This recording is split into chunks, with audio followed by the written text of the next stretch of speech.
Assalamualaikum warahmatullahi wabarakatuh. Di sini saya akan membacakan biografi dari penyair W.S. Rendra, karya-karyanya dan juga salah satu puisinya. Yang pertama, saya akan membacakan biografinya terlebih dahulu.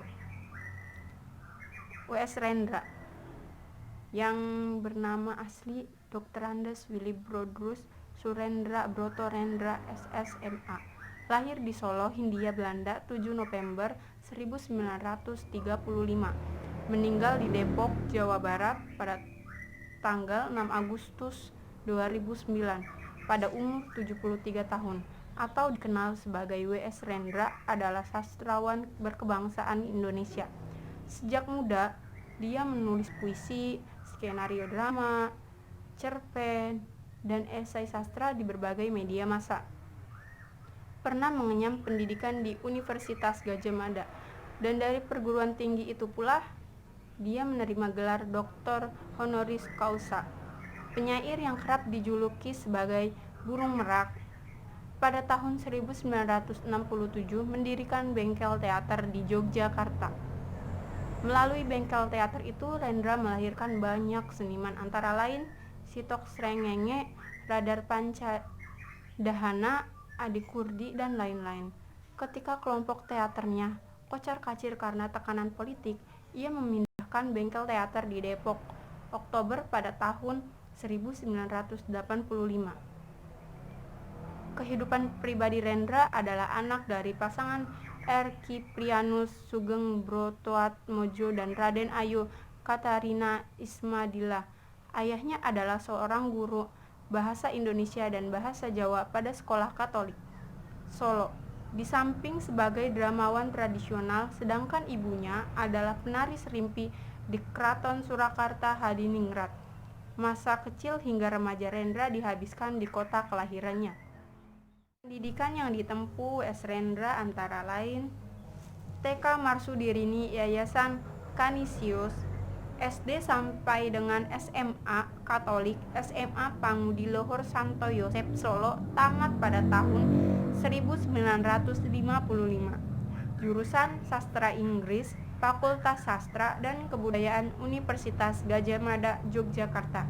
Mendapat beasiswa American Academy of Dramatical Art pada tahun 1964 sampai 1967.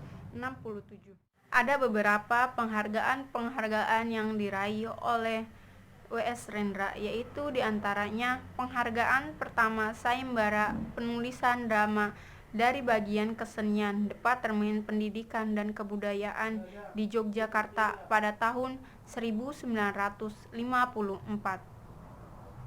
Penghargaan Sastra Nasional BMKN pada tahun 1956. Penghargaan Anugerah Seni dari Pemerintah Republik Indonesia pada tahun 1970. Penghargaan Akademik Jakarta pada tahun 1975. Penghargaan Yayasan Buku Utama Departemen Pendidikan dan Kebudayaan pada tahun 1976. Penghargaan Adam Malik pada tahun 1989.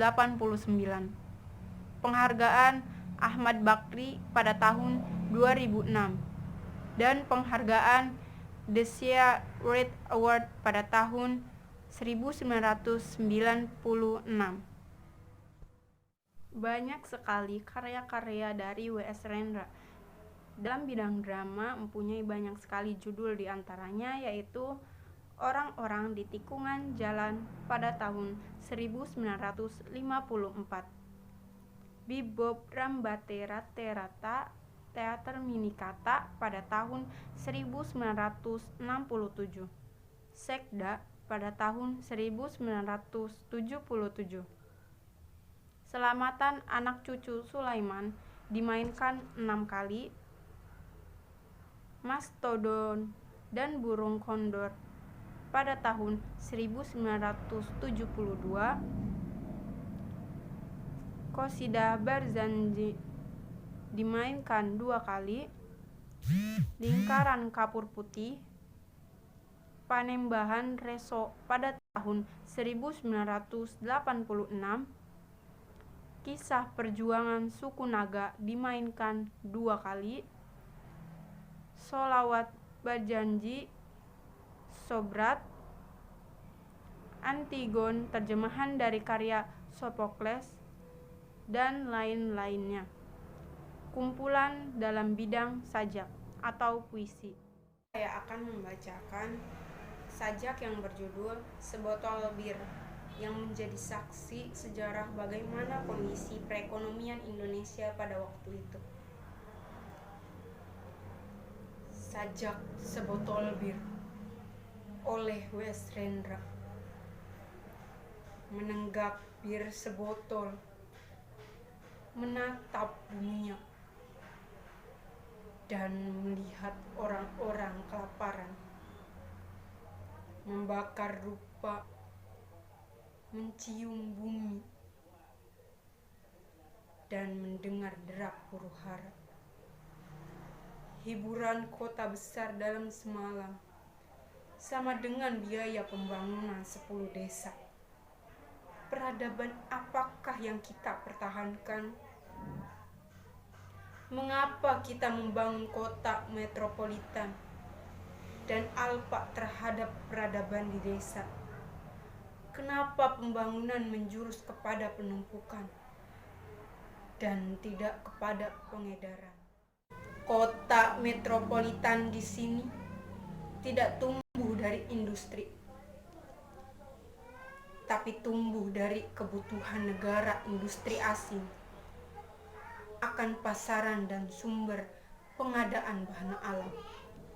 Kota metropolitan di sini adalah sarana penumpukan bagi Eropa, Jepang, Cina, Amerika, Australia, dan negara industri lainnya.